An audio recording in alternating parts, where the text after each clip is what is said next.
শ্ৰীমন্ত শংকৰ হৰি ভকতৰ জানা যে নকল্প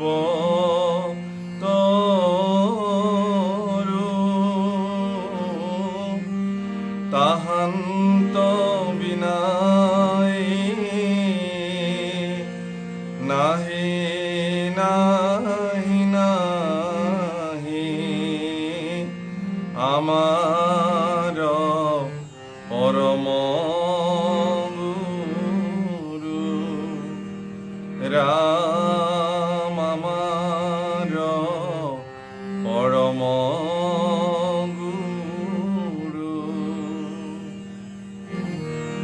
আর জানে যেতু মুখ্যতম ভকতি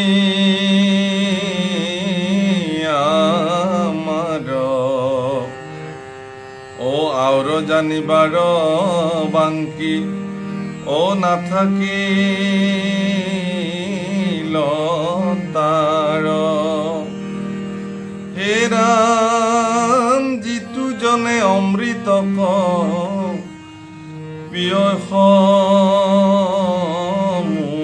মুদায়ে আউর তার মধুর পিবাক বাঙ্কি নাই হে রাম শুনি উদ্ধৱ শিখি সাধু বুদ্ধিমন্ত পৰম চতুৰ শিখি মনুষ্য মহন্ত সকলোকে মোৰ এই চেনেললৈকে স্বাগতম জনাইছোঁ, সেৱা জনাইছোঁ। বাপসকল, আইসকল, ইয়াৰ আগৰ ভিডিঅ'ত আমি আলোচনা কৰিছিলোঁ যে পৰম মহন্ত উদ্ধৱ ভগৱান শ্ৰীকৃষ্ণই মুখ্যতম ভক্তি অৰ্থাৎ প্ৰধান যিটো ব্যৱস্থা ঈশ্বৰক প্ৰাপ্তিৰ কাৰণে, যাৰ দ্বাৰা ঈশ্বৰ বৈশ্য হয় ভক্তসকলৰ, সেই সম্পৰ্কে ক'বলৈ গৈ কৈছে যে আপুনি ভক্তি ৰাজ্যত সম্পূৰ্ণ সমৰ্পিত ভাৱনাৰে ভক্তৰ সংগত মোৰ গুণানুকীৰ্তন কৰিব লাগিব, ভকতকে গুৰু মান্যতা কৰিব লাগিব, ভকতৰ সংগত বহি একেলগে ঈশ্বৰৰ গুণানুকীৰ্তন কৰিলে সেই কীৰ্তনত ভগৱন্ত পুৰুষ ভক্তৰ প্ৰতি আকৃষ্ট হৈ যায়। গতিকে ইয়াত সেইকাৰণে কৈছে, বা এই যিটো ভক্তি, যিটো ভক্তিৰ দ্বাৰা ভগৱন্তকো বৈশ্য কৰিব পাৰি, এইটোৱে হ'ল মুখ্যতম ভকতি। গতিকে এই মুখ্যতম ভকতি যোনে এবাৰ জানিলে, তেওঁৰ আৰু ভক্তি সম্পৰ্কীয় কোনো তথ্য আৰু জানিবলৈ বাকী নাথাকিলে। গতিকে যিহেতু প্ৰেমপূৰ্ণ ভক্তিৰ দ্বাৰাহে ঈশ্বৰৰ দৰ্শন কৰিব পৰা যায়, গতিকে প্ৰেমপূৰ্ণ ভক্তিৰ দ্বাৰা ঈশ্বৰ কৃষ্ণক হৃদয়ত দৰ্শন কৰিব পৰা ব্যৱস্থাটোৱে ভক্তি ৰাজ্যৰ শ্ৰেষ্ঠ আৰু চূড়ান্ত দৰ্শন। আৰু সেই কথাটোকে কৃষ্ণ পুৰুষে উদ্ধৱৰ আগত নিৰ্ণয় কৰিলে আৰু ক'লে যে এই কথাটো জনাৰ পিছত ভক্তি ৰাজ্যৰ সম্পৰ্কে কোনোবাৰ বিশেষভাৱে কিবা জানিবলগীয়া আছে বুলি মই নাভাবোঁ। তেওঁ সকলো কথা জানি পেলালে। কাৰণ এবাৰ কোনোবাই অমৃত যদি কেনেবাকৈ পান কৰি দিলে, তেতিয়াহ'লে পৃথিৱীত আৰু এনে মধুৰ বস্তু নাই যাক তেওঁ পান কৰিবলৈ বাকী থাকিলে। কিন্তু যেতিয়ালৈকে তেওঁ অমৃত পান নকৰে, পৃথিৱীৰ যিমান মধু দ্ৰব্য আছে সকলো খালেও তেওঁ কিন্তু পৰিপূৰ্ণ মধু পিবক বুলি ক'ব পৰা নাযায়। কেলে? কাৰণ তেওঁ অমৃতেই পান কৰা নাই। গতিকে যোনে যিমান যি বিধি ব্যৱস্থাৰে ঈশ্বৰ সেৱা নকৰক কিয়, যেতিয়ালৈকে প্ৰেমপূৰ্বক ভক্তি ভগৱন্তক সাধন নকৰে, তেতিয়ালৈকে সেই সাধকজনক পূৰ্ণ সাধক বুলি ধৰা নহয়। সেইকাৰণে বেদৰ দ্বাৰা ব্যৱহৃত বা বেদৰ দ্বাৰা আজ্ঞা কৰা সকলো ধৰণৰ মাৰ্গতেই কিন্তু ভক্তসকলে এটা সময়ত গৈ সেই প্ৰেমময় ভক্তিত নিজক বিলীন কৰা দেখা যায়। গতিকে সেইটো কৰিবই লাগিব। আৰু ইয়াতো এই কথাটোকে কৈছে যে যিটোজনে অমৃতক প্ৰিয় সমুদায় আউৰত আৰু মধুৰ পিবাক বাংকি নাই। আৰ শুনি উদ্ধৱ শিখি সাধু বুদ্ধিমন্ত আৰ পৰম চতুৰ শিখি মনুষ্য মহন্ত। তেওঁ পৰম চতুৰ চতুৰ মনুষ্য বুলি কৈছে যিজনে ঈশ্বৰ কৃষ্ণক ভজে। ঈশ্বৰ কৃষ্ণক ভজিব জানিলে, ভকতিৰ অমৃত যিজনে পান কৰিলে, তেওঁতকৈ আৰু উত্তম, তেওঁতকৈ আৰু চতুৰ মহন্ত কোন হ'ব পাৰে? হে ৰাম মোকে মাত্ৰ ভজ যিটো, তেজি ধৰ্ম নিজ। ঔ মিছা কলে বৰে কৰৈ, মুকুতি বাণিজ্য। গতিকে মোকে মাত্ৰ যিজনে ভজি সমস্ত পৰিত্যাগ কৰিব জানিলে, তেওঁ নিজা কলেবৰেৰে মুকুতিৰ বাণিজ তেওঁ কৰিলে। সেই বেপাৰখনত তেওঁ সিদ্ধস্ত হৈ গ'ল। যিখন সংসাৰত থাকি সংসাৰৰ বন্ধনৰ পৰা মুক্ত হ'বৰ কাৰণে তেওঁ যিমানখিনি কৰ্ম কৰিব লাগে অত্যন্ত চতুৰভাৱে, সেই কৰ্ম ইতিমধ্যে তেওঁ সাধন কৰি পেলালে। হে ৰাম জানিবাই উদ্ধৱ যিটো, দিলৈ উপদেশ। ঔ তোমাৰ কি শোক মোহ গুচিল নিশেষ। মই যে ইমানবোৰ উপদেশ তোমাক দিলোঁ, হে উদ্ধৱ, তোমাৰ অন্তৰত যিবোৰ শোক সৃষ্টি হৈছিলে, মোহ সৃষ্টি হৈছিলে, যিবিলাক দুখ তোমাৰ অন্তৰলৈ আহিছিল, সেই শোক সমুদ্ৰৰ পৰা তুমি মুক্ত হ'লা নে নাই? প্ৰশ্ন কৰিছে ঈশ্বৰপুৰুষ। কাৰণ মই ইমানখিনি উপদেশ তোমাক দিয়াৰ পিছত তোমাৰ শোক মোহ গুচিল নে নাই? ৰজা পৰীক্ষিতকো এই প্ৰশ্ন কৰা হৈছিলে শুকদেৱে। এই কথা আমি দ্বাদশ স্কন্ধলৈ গ'লে আমি নিশ্চয় পাম। কাৰণ যে মই যে 7 দিন 7 ৰাতি তোমাক এই প্ৰেমময় কথাসমূহ ক'লোঁ, ইয়াৰ পিছতো তোমাৰ মৃত্যু ভয় থাকিল নেকি? এই বুলি প্ৰশ্ন কৰিছিল। সেই একে জাতীয় প্ৰশ্ন ঈশ্বৰ পুৰুষে উদ্ধৱক সুধিছে যে তোমাৰ মনত থকা যি শোক, যি মোহ, যি দুখ, এইবোৰ তোমাৰ অন্তৰৰ পৰা গ'ল নে নাই? হে ৰাম যেবে নতু বুজা বোলে, মনে গাই কহিব ভকতি তেৱে তোমাত নাই। যদি তুমি কোৱা যে নাই মই বুজি পোৱা নাই, বুজিবলৈ মোৰ অসুবিধা হৈছে, তেতিয়াহ'লে মই এই ভক্তি সম্পৰ্কে তোমাক পুনৰাই ক'বলৈ বিচাৰোঁ বা ক'ব মই খোজোঁ। এই কথা ৰজা পৰীক্ষিতকো কৈছিলে শুকদেৱে যে যদি তুমি বুজি পোৱা নাই, তেতিয়াহ'লে মই আৰু 7 দিন তোমাক কওঁ, কোৱা। গতিকে আজি একেখিনি কথা উদ্ধৱকো সুধিছে যে যদি তুমি বুজি পোৱা নাই, তেতিয়াহ'লে কোৱা, মই তোমাক বুজাই দিম। হে ৰাম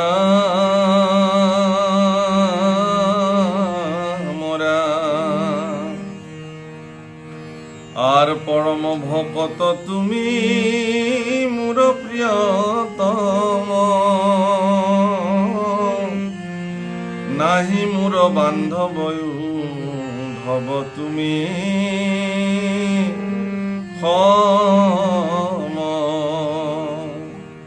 আর আপনাত করি মোর তোমাতে দায়া, জানা তুমি তরিলা দূর ঘর মোর মায়া। কিমান ভাগ্যৱান! স্বয়ং ঈশ্বৰ কৃষ্ণই উদ্ধৱক ক'লে যে তুমি মোৰ পৰম ভকত, 1। 2 নম্বৰ তুমি মোৰ প্ৰিয়তম, 3 নম্বৰতে কৈছে তুমি মোৰ বান্ধৱ, আৰু 4থতে কৈছে হে উদ্ধৱ তোমাৰ সমান আৰু মোৰ কোনোৱে নাই। এজন ঈশ্বৰ পুৰুষে এগৰাকী ভক্তক এই ধৰণে কোৱাটো বহুত ডাঙৰ কথা। এগৰাকী ঈশ্বৰ পুৰুষে এগৰাকী ভক্তক এই ধৰণে কোৱাটো বহুত ডাঙৰ কথা। সেয়া যিসকল সৌভাগ্যৱান ভক্ত তেওঁলোকৰ কাৰণেহে এই কথা তেওঁলোকৰ জীৱনত প্ৰাপ্ত হ'ব পাৰে। তুমি মোৰ বান্ধৱ, তুমি মোৰ ভক্ত, তুমি মোৰ প্ৰিয়তম, তোমাৰ সম মোৰ কোনো নাই। আৰু শেষত ক'লে যে আপোনাত কৰি মূৰত তোমাতেহে দয়া, মোৰ প্ৰতি ইমান দয়া নাই যিটো তোমাৰ প্ৰতি মোৰ দয়া আছে। বাপৰে কিমান ভাল লাগে। হে ভগৱান, সেনেকুৱা কৃপা তোমাৰ পৰা যদি আমি প্ৰাপ্ত হ'লোহেঁতেন। সেই বাঞ্ছা প্ৰতিজন ভকতেই কৰে যে ভগৱানে কৈছে যে মোতকৈও তোমাৰ প্ৰতি মোৰ দয়া বেছি, আৰু সেইকাৰণে ঈশ্বৰ কৃষ্ণই জীৱন্ত অৱস্থাত উদ্ধৱক স্পষ্ট কৰিছে যে তোমাক মই মোৰ দুৰ্ঘোৰ মায়াৰ পৰা আজিৰ পৰা মই তোমাক মুক্ত কৰি দিলোঁ। গতিকে এই যিটো মুক্তিৰ যিটো ব্যৱস্থা, সেইকাৰণে কৈছে যে মুক্তিত নিষ্পৃহ যিটো সেইজনৰ পৰাহে ৰসময় ভকতি বিচৰা হৈছে। তাৰমানে যিজনে এই মুখ্যতম ভকতি প্ৰেমময় ভকতিত সিদ্ধ হ'ব, তেওঁৰ কাৰণে মুক্তি ভগৱন্ত পুৰুষে নিজেই দিব। উদ্ধৱক দি দিলে মুক্তি, যে আজিৰ পৰা তুমি মায়াৰ পৰা মুক্ত, তোমাৰ আৰু কোনো মায়াৰ প্ৰভাৱ নাই। গতিকে তেওঁ মুক্তি বিচাৰি উদ্ধৱে কিন্তু মুক্তিপ্ৰাপ্ত নকৰিলে, ভক্তি বিচাৰিহে উদ্ধৱে ভগৱানৰ পৰা মুক্তিপ্ৰাপ্ত হ'ল, যিটো তেওঁৰ বাঞ্ছিত ফল নাছিল, কিন্তু ঈশ্বৰে সেই ফল তেওঁক প্ৰদান কৰিলে। সেইকাৰণে এই কথা অত্যন্ত স্পষ্টভাৱে কোৱা হৈছে যে আজিৰ পৰা তুমি আৰু মোৰ এই দুৰ্ঘোৰ মায়া, সকলো মায়াৰ পৰা তুমি তৰিলা। আৰ কৃষ্ণৰ শুনিয়া হেন বচনয় অমৃত, ও প্ৰেম উপজিয়া ভইলা তনুকুল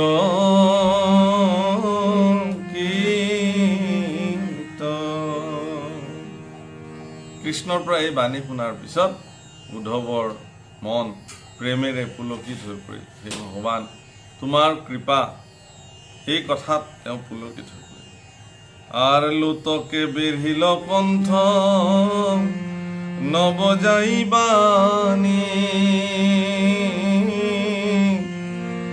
ও থাকিলা ন মাটি তম্বি সিটো মহামানী। লুতকে বেঢ়িল কণ্ঠ নবজাই বাণী, এতিয়া আৰু চকুৰ পানীৰে বাট নেদেখা হৈ গ'ল, আনন্দৰ অশ্ৰুৰে কণ্ঠৰে একো শব্দ নোলোৱা হ'ল, আৰু একো নকৈ ভগৱানৰ ফালে চাই স্তম্ভি ৰৈ থাকিল উদ্ধৱে, যেন আৰু একো ক'বলগীয়া নাই। আৰ অৰুণ চৰণ দুই হৃদয়ত ধৰি, প্ৰাণবন্ধু মাধৱৰ গুণক সুমৰি। গতিকে ভগৱন্ত পুৰুষৰ সেই অৰুণ চৰণ যুগল হৃদয়ত ধৰি প্ৰাণবন্ধু মাধৱৰ গুণসমূহক সুমৰি তেওঁ থিয় হৈ থাকিল। আৰ দ্ৰৱ ভৈলা চিত্তয়াতি উদ্ধৱত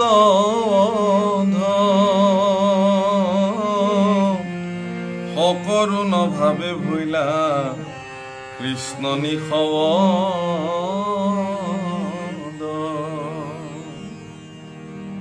দ্ৰৱ ভৈলা চিত্ত, উদ্ধৱ তবধ হৈ গ'ল, উদ্ধৱৰ চিত্ত দ্ৰৱীভূত হৈ গ'ল। ক'ত? প্ৰেমময় ভক্তিৰ ৰসত চিত্ত বিগলিত হৈ গ'ল।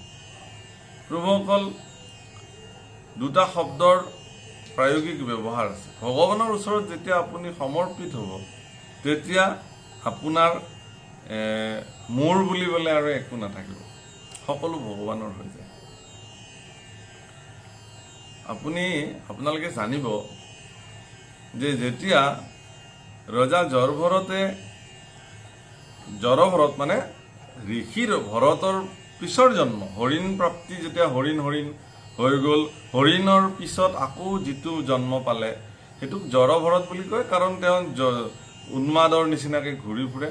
তেওঁতো পৰম সাধক পুৰুষ, কোনোবাই যদি তেওঁক পগলা বুলি ভাবি ঠিকছে পিটন দিয়ে, তথাপি তেওঁ একো নকয়। এনেকৈ জংঘলে মংঘলে পাত পত্ৰ যি পায় তাকে খাই কৃষ্ণ ধ্যান কৰি থাকে। তাৰ মাজতে যদি কোনোবাই ডকাইত বুলি ভাবিলে, ডকাইত বুলি ধৰি বান্ধি থৈ দিলে গছত, তেওঁ বান্ধা খাই থাকিল কিমান দিন। কোনোবাই দয়া লাগি খুলি দিলে, খোলা খাই গ'ল। কোনোবাই মাটিতে পৰি থাকিলে, এনেকৈ মানে ঘূৰি ফুৰে। এবাৰ কি হ'ল, জৰভৰতক অৰণ্যত ঘূৰি ফুৰোতে এবাৰ ডকাইতৰ দল এটাই লগ পালে। ডকাইতে ভাবিলে যে এইটোতো হৃষ্টপুষ্ট মানুহ, ইয়াক লৈ যায় আমি দেৱীৰ ওচৰত বলি দিওঁ। এইবুলি লৈ গ'ল, গুচি গ'ল আৰু নিলে যেতিয়া গৈ থাকিল আৰু ধৰি। তাৰপিছত তেওঁ গা পা ধুৱালে, চন্দন তিলক লগালে, নতুন বস্ত্ৰ পিন্ধাই আৰু দেৱীৰ ওচৰত বলি দিবলৈ লৈ গৈছে। তেওঁ দেখিছে যে এইটো মোৰ আজি অন্তিম দিন, কাৰণ এতিয়াতো মোক কাটি পেলাব। সেইকাৰণে তেওঁ ঈশ্বৰ স্মৰণ কৰিবলৈ আৰম্ভ কৰিলে, কাৰণ তেওঁতো জানিছে যে মোৰ আৰু শেষ দিন। এই বুলি যেতিয়া মানে অসুৰে দাসৰখন দাঙিলে, তেতিয়া লগে লগে দেৱীৰ মূৰ্তিটো প্ৰচণ্ড শব্দ কৰি দুফাল হৈ গ'ল আৰু সাক্ষাৎ দেৱী তাৰ পৰা ওলাই আহি অসুৰৰ হাতৰ পৰা দাসৰখন কাঢ়ি গোটেই মানে সেই অসুৰকেইটাক মানে সেই ডকাইতকেইটাক টুকুৰা টুকুৰিকৈ কাটি পেলালে, মুণ্ড ছেদন কৰি পেলালে। তাৰ পৰা জৰঘৰত আকৌ গুচি আহিলে, আকৌ সেনেকৈ ঘূৰি ফুৰিব ধৰিলে। এবাৰ ৰজা ৰহুগণ ৰজাই পালকিত উঠি পেলাই গৈ আছিলে, তাতে কোনোবা এজন পালকিৰ অলপ শাৰীৰিক অসুস্থতা হ'ল কাৰণে আৰু দেখিলে যে ইয়াকে লৈ ধৰি পেলাই আকৌ ৰজা কি পৰম সাধক জৰভৰতক আনি পালকিত লগাই দিলে কান্ধত। গতিকে যে পালকিত যাব ধৰিলে তেওঁতো জ্বৰ উন্মাদ, গতিকে তেওঁ ইফালে যায় সিফালে যায়, ৰজাৰ দিগদাৰ হৈ যায়, টোপনি মাৰি থাকে পালকিৰ ওপৰত। তেওঁ য'তে ত'তে খোজ দি দিয়ে, যেনেকৈ তেনেকৈ যায়, ৰজা সাৰ পাই যায়। ৰজাই বাৰে বাৰে উঠি চায় কি হৈছে, বাকী পালকিবিলাক ৰাজভৃত্য, তেওঁতো নহয়। গতিকে তেওঁক বুজালেও তেওঁ নুবুজে, তেওঁৰ মতে তেওঁ গৈ থাকে। তেতিয়া ৰজাই তেওঁক বহুত ভৎসনা কৰিবলৈ ধৰিলে, বহুত নিন্দা কৰিবলৈ ধৰিলে, বহুত গালি পাৰিবলৈ ধৰিলে। তেতিয়া জৰভৰতে ভাবিলে যে নাই, এনেকৈ এইটো নহ'ব, এইটো কিবা এটা ক'ব লাগিল। ৰজা ৰখালে পালকি এঠাইত, ৰখাওঁতে তেতিয়া ৰজাই তেওঁক আৰু নিন্দা কৰিবলৈ আৰম্ভ কৰিলে যে তুমিতো একদম ক্ষীণ মিন, খাবলৈ নোপোৱা, ক'ত তুমি মোৰ পালকি তুলিব পাৰিবা, এনেকুৱা কথা।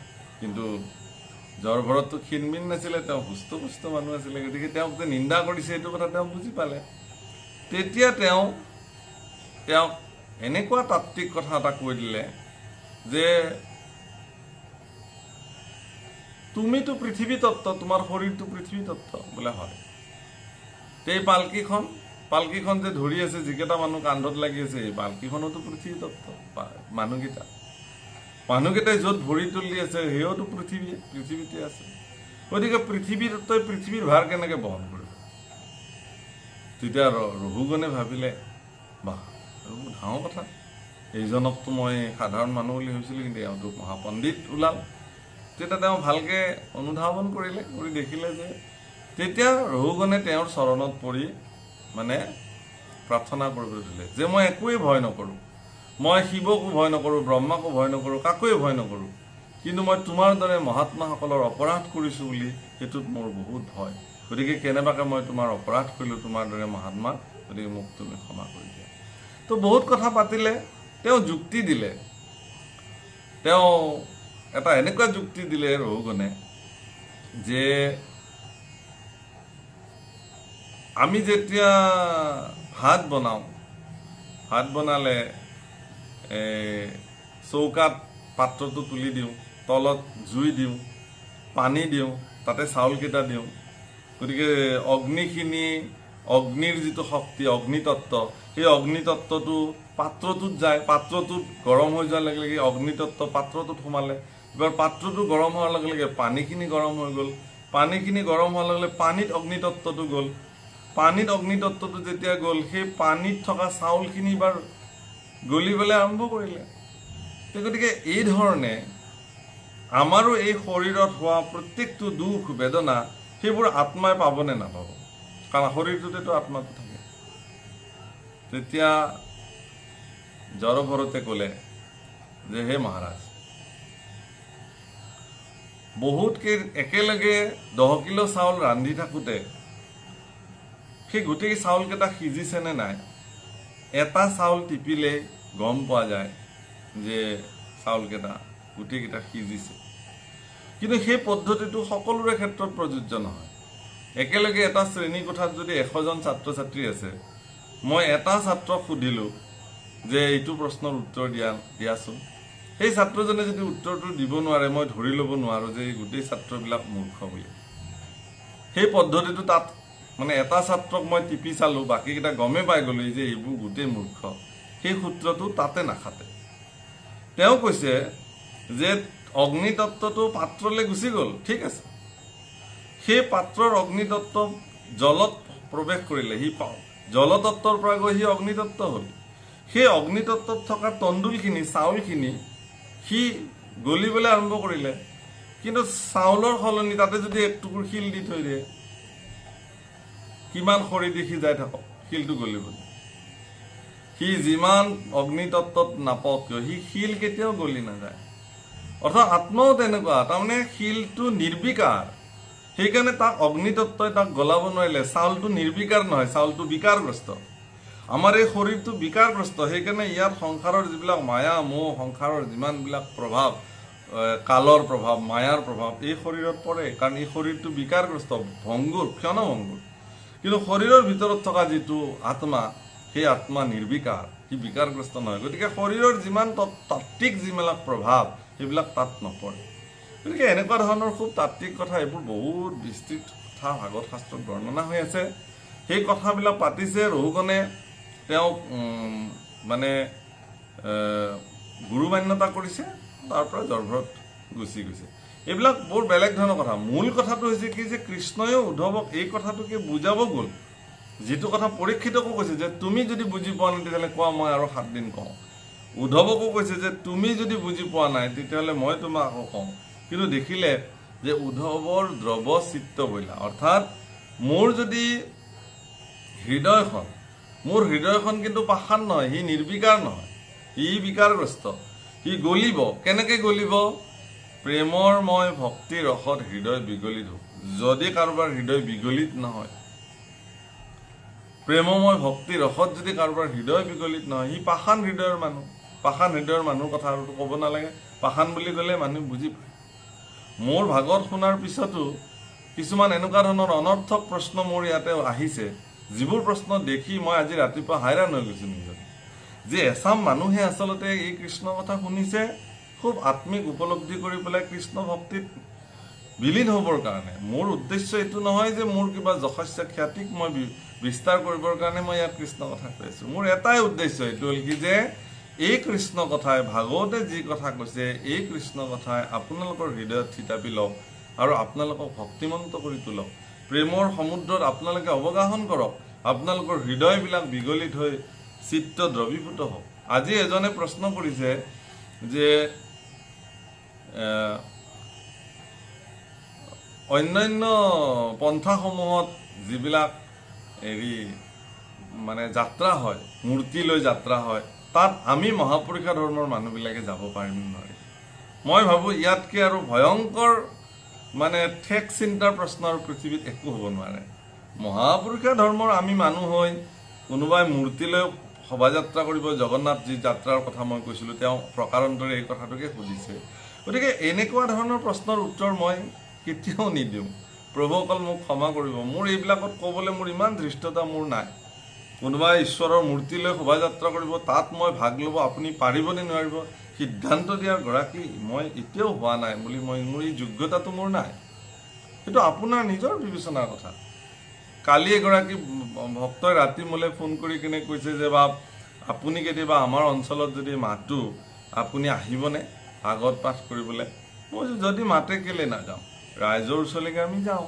কৈছে যে মই আমাৰ অঞ্চলত এই কথাখিনি ক'লোঁ, কওঁতে আমাৰ বাপসকলে ক'লে যে তেওঁক কেনেকৈ মাতিব, তেওঁতো আমাৰ সংগী নহয়, আমাৰ অনুষ্ঠানৰতো তেওঁ সংগী নহয়। এতিয়া মই কৈছোঁ যে বাপ, তেতিয়াহ'লে আপোনাৰ সেইখন ৰাইজে মোক কেতিয়াও নিব নোৱাৰে তালৈকে, কাৰণ মই ইমান সংকীৰ্ণ মনৰ চিন্তাৰ সমাজখনলৈ কেতিয়াও ভাগৱত ক'বলৈ নাযাওঁ। এইবোৰ সংকীৰ্ণ মনৰ, আমাৰ সংগী হয়নে নহয়, আমাৰ অনুষ্ঠানৰ মানুহ হয়নে নহয়, তাৰমানে কি আপোনালোকৰ সংগীসকলে এখন বেলেগ ভাগৱত পঢ়ে নেকি, আমি এখন বেলেগ ভাগৱত পঢ়োঁ নেকি, বা অন্যসকলে এখন বেলেগ ভাগৱত পঢ়ে নেকি? আমাৰ মাজত এই বৈষম্য মনোভাৱ কিয় সৃষ্টি হ'ল? আমিতো সকলো গুৰুজনাৰ সেৱক, আমি আচলতে শংকৰদেৱৰ সেৱক, ঈশ্বৰ পুৰুষৰ সেৱক, গুৰু আমি যাক মানিছোঁ সকলোৱে, কোনোবাই যোনে যি, ভাগৱতটো ভাগৱতটো কাৰো ব্যক্তিগত সম্পত্তি নহয়। গতিকে এনেকুৱা ধৰণৰ ঠেক চিন্তাৰ মানুহে এনেকুৱা ধৰণৰ কথা সুধিব পাৰে। গতিকে মই এনেকুৱা প্ৰশ্নৰ উত্তৰ নিদিওঁ। ইয়াত এই কথাটোকে কৈছে যে আপোনাৰ দ্ৰৱ ভক্তিৰ ৰসত যদি আপোনাৰ চিত্ত দ্ৰৱীভূত হ'ল, তেতিয়াহে ভগৱানৰ দ্বাৰা আপুনি স্বীকৃত প্ৰাপ্ত হ'ব যে আপুনি মুক্ত হৈ গ'ল, এই মায়াময় জগতৰ পৰা আপুনি মুক্ত হৈ গ'ল। ইমান ধুনীয়াকৈ ইয়াত কথাখিনি বৰ্ণনা কৰিছে। প্ৰভুসকল, মই দঢ়াই আপোনাক সকলোৰে চৰণত প্ৰাৰ্থনা কৰি ক'ব খোজোঁ যে আপোনালোকে অন্য বেলেগ কথাত গুৰুত্ব দিয়াৰ কোনো প্ৰয়োজন নাই। ইয়াক কোনে ভাগৱত কথা কৈছে, কোন ঋজু পাঠক, সেইটো ডাঙৰ কথা নহয়, কিন্তু কি কৈ আছে, ক'ৰ পৰা কৈ আছে, সেইখিনিয়ে ডাঙৰ কথা। আমাক কোনো মৰ্যাদা দিয়াৰ প্ৰয়োজনো নাই, আমাক স্বীকৃতি দিয়াৰো কোনো প্ৰয়োজন নাই।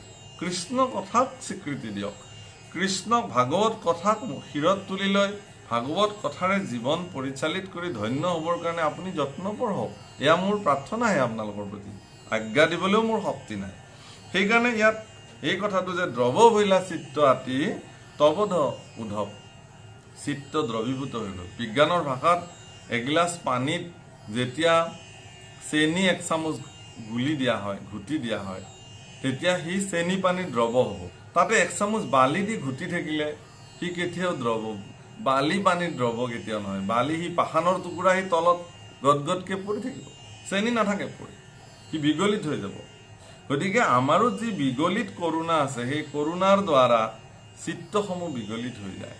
গতিকে সেই কথা ইয়াত খুব ধুনীয়াকৈ ক'লে ঈশ্বৰ পুৰুষে, খুব মধুৰকৈ ক'লে।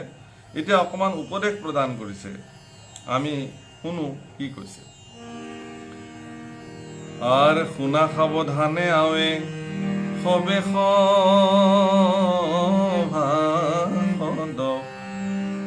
আৰ পাপৰ অন্তক মহা ভাগত পদ।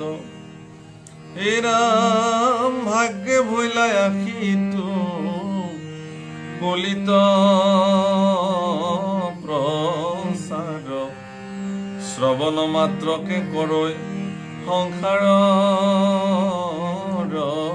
পাৰ। হে ৰাম ইষি শাস্ত্ৰে প্ৰকাশিলা ঈশ্বৰ কৃষ্ণক, ও যাহাতে ভজিলে তৰি যাতনা নৰক। শুনা সাৱধান, খুব সাৱধানে শুনিবলৈ কৈছে। ভাগৱত কথা যদি অকণমান অসাৱধান বশত হয়, তেতিয়াহ'লে মানুহে ই ক্ষতি কৰিব। মানুহে যেতিয়া খুব পিছল ৰাস্তাৰে খোজ কাঢ়ে, তেতিয়া মানুহ সাৱধান হয়। কিন্তু এটা সুগম ৰাস্তাৰে যেতিয়া মানুহ যায়, যেতিয়া খুব ভিৰ ভাৰ থাকে, মানুহে যেতিয়া গাড়ী চলায়, খুব সাৱধানে গাড়ী চলায়। কিন্তু যেতিয়া এটা মুক্ত ৰাস্তা দেখা পায়, তাত সেই সাৱধানতাটো নাথাকে, আৰু দুৰ্ঘটনাবিলাক তাতেই হয়। য'ত বেছি ভিৰ ভাৰ আছে তাতে দুৰ্ঘটনা নহয়, খুব কম হয়, নহয়। দুৰ্ঘটনা ক'ত হ'ব? য'ত মুক্ত, দেখিছে যে একো নাই, একদম চকু মুজি গৈ থাক, আৰু দুৰ্ঘটনাটো তাতে। ভাগৱত শাস্ত্ৰ এটা সুগম ৰাস্তা আপোনালোকক দেখুৱাইছে, কিন্তু এই সুগম ৰাস্তা বুলি ভাবি যদি তাতে আপুনি অন্যমনস্ক হয়, যিটো দিগদাৰ আছে। সেইকাৰণে বাৰে বাৰে ভাগৱতে কৈছে যে তুমি ভাগৱত শুনিবা, সাৱধানে শুনিবা। ভাগৱত শুনোতে মানুহৰ অন্তৰাত্মাত ঠেক গণ্ডিৰ চিন্তা কেতিয়াও উৎপন্ন হ'ব নালাগে। ভাগৱত শুনি থাকিলে মানুহৰ যিমান ভাগৱতটো মহাসমুদ্ৰ। মানুহে সদায় দেখি থকা তেওঁৰ ঘৰৰ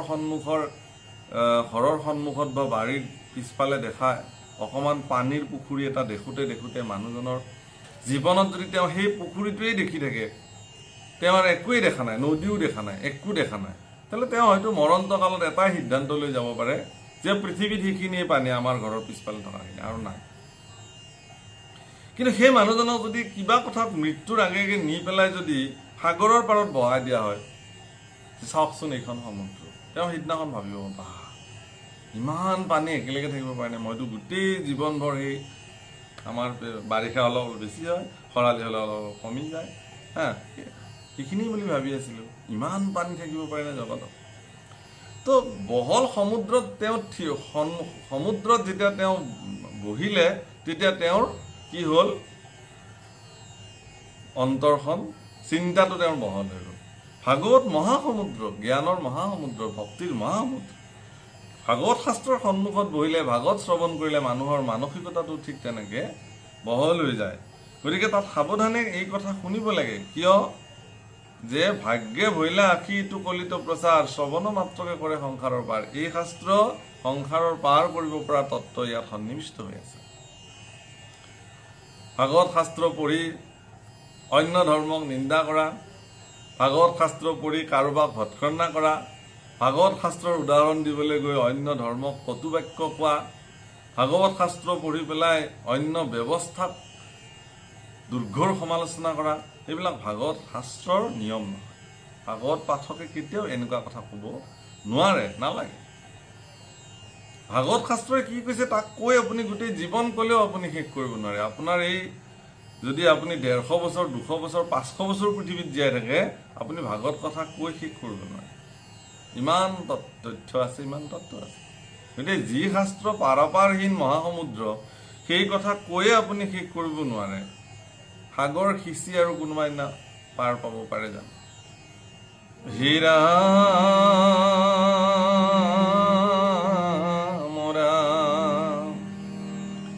ইহি শাস্ত্ৰে প্ৰকাশিলা ঈশ্বৰ কৃষ্ণক, যাহাত ভজিলে তৰি জাত না নৰক, হেন দেৱতী যিটো আন দেৱ পূজ, ৰাক্ষস অসুৰ সেহি একোৱে নুবুজ, আন দেৱ এৰে কৰ কেশৱক সম, অজানিবা শিশি জনপাত কি পৰম। আন দেৱতাৰ লগত কৃষ্ণ সমকক্ষ কৰিব নালাগে। কৃষ্ণ কৃষ্ণই, কৃষ্ণৰ লগত কাৰো তুলনা। ভগৱন্তৰ লগত আপুনি ভগৱানৰ কথা ক'বলৈ গৈ অইন দেৱতাৰ কথা কোৱা মানে তেওঁৰ লগত ভগৱানক প্ৰায় সমকক্ষ কৰি উদাহৰণ। কাৰণ তুলনা কাৰ লগত কৰা হয়? সমকক্ষজনৰ লগতহে তুলনা কৰা হয়। কৃষ্ণৰ লগত সমকক্ষ কোনো দেৱতা নাই, গতিকে কোনো দেৱতাৰ লগত কৃষ্ণ সমকক্ষ কৰিব যোৱাৰ কোনো যুক্তিযুক্ততা নাই। গোস্বামী তুলসীদাসে ৰামচৰিত মানসত শিশুকালত ৰামৰ মূৰ্তি বৰ্ণনা কৰিবলৈ যাওঁতে তাত মানে খুব ধুনীয়াকে তেওঁ তুমক চলত ৰামচন্দ্ৰ বাজত পেজনিয়া, তুমক চলত ৰামচন্দ্ৰ। শেষৰ ফালে ৰামৰ মানে ছবিৰ কথা কৈছে। তাত কি কৈছে? ৰঘুবৰ ছবি কে সমানা, रघुबर छवि के समाना, रघुबर छवि बनिया तुमक चलत रामचंद्र। रघुबर छवि के समाना, रघुबर छवि के समाना। रघुबर रामचंद्ৰৰ ছবি কাৰ নিচিনা, কাৰ নিচিনা এনেকে কৈ কৈ কৈ ভাবি থাকিলে তেওঁ কাৰ নিচিনা, কাৰ নিচিনা, কাৰো লগত নিমিলিলে। সেইকাৰণে ক'লে তেওঁ বঢ়িয়া ধুনীয়া, কাৰো লগত আৰু মিলাবলে নাযায়। ৰাম ৰামেই, ৰামৰ লগত কাৰো তুলনা নাই, কৃষ্ণৰ লগত কাৰো তুলনা নাই। ভগৱন্ত পুৰুষ ৰাম কৃষ্ণ প্ৰভু আমাৰ যি ভজন্য ঈশ্বৰ, সেই ঈশ্বৰৰ মূৰ্তি বৰ্ণনা কৰিছে। ওম নমস্তে অনন্তায় সহস্ৰমূৰ্তয়ে, सहस्रपादक्ष शिशिरोर्बाहवे, सहस्रनाम्ने पुरुषाय शाश्वते, सहस्रकोटि युगधारिणे नमः।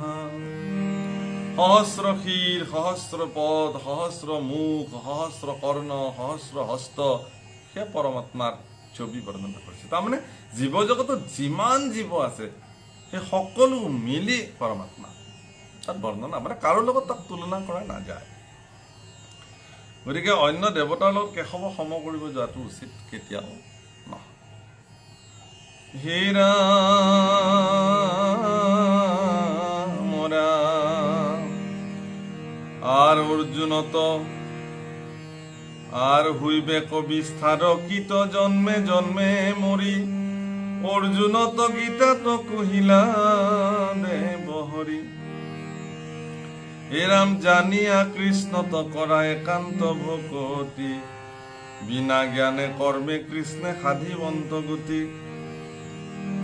হেন বন্ধু মাধবক নিচিনা অদ্যাপি, হবেরি ধরা কৃষ্ণ চৰণত চাপি। সকলো বাদ দি কৃষ্ণৰ চৰণ চাপি ধৰক। আৰ পাইলে লাগ ভাগ্য ভকতিক জিতু জন, তাৰ ক্ষুদ্ৰ কৰ্ম তক মন প্ৰয়োজন। অমৃতৰ সাগৰত ক্ৰীড় জিতু প্ৰাণী,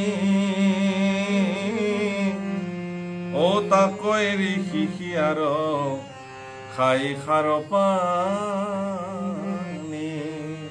অমৃত সাগৰত যিজনে বুৰ দিলে, অৱগাহন কৰিলে, তেওঁ আকৌ খাৰ পানী খাবলৈ আহিব জানো উঠি পেলাই? নাহে। গতিকে পৰম ভাগ্যে যিজনে সপ্ৰেম ভকতি জীৱনত প্ৰাপ্ত হ'ল, তেওঁৰ অন্য কৰ্ম কৰিবলৈ যোৱাৰ কোনো প্ৰয়োজন নাই। সপ্ৰেম ভকতিত সমস্ত জগত বন্দী হৈ আছে। ভগৱান প্ৰেমময় ভক্তিতেই বন্দী হৈ আছে। আপুনি প্ৰেমৰ জৰিয়তে সকলোকে বান্ধিব পাৰিব।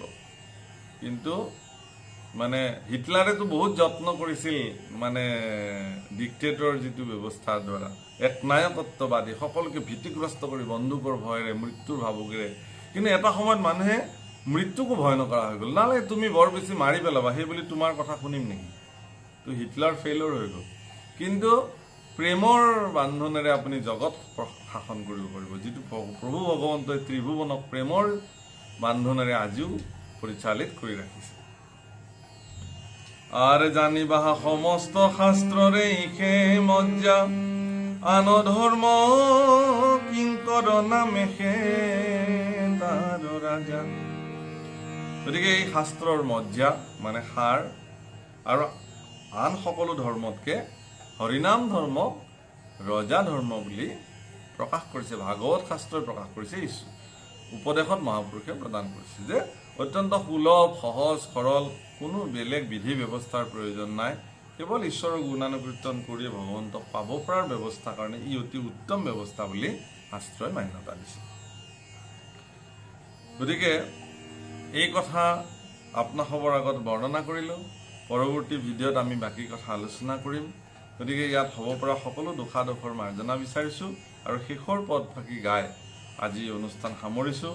আপোনালোক সকলোৱে কুশলে থাকক, মংগলে থাকক, সুস্বাস্থ্যৰে জীৱন নিৰ্বাহ কৰক, ভগৱন্তৰ প্ৰতি ভক্তিপৰায়ণ হৈ বিশ্বজগতৰ কল্যাণৰ কাৰণে নিজক প্ৰস্তুত কৰক। সকলোৰে প্ৰতি শুভেচ্ছা, শুভকামনা জ্ঞাপন কৰিলোঁ। হে ৰাম কৃষ্ণৰ কিংকৰে কহে, এৰায়ান কাম নিৰন্তৰে নৰে ডাকি, বোলা ৰাম ৰাম।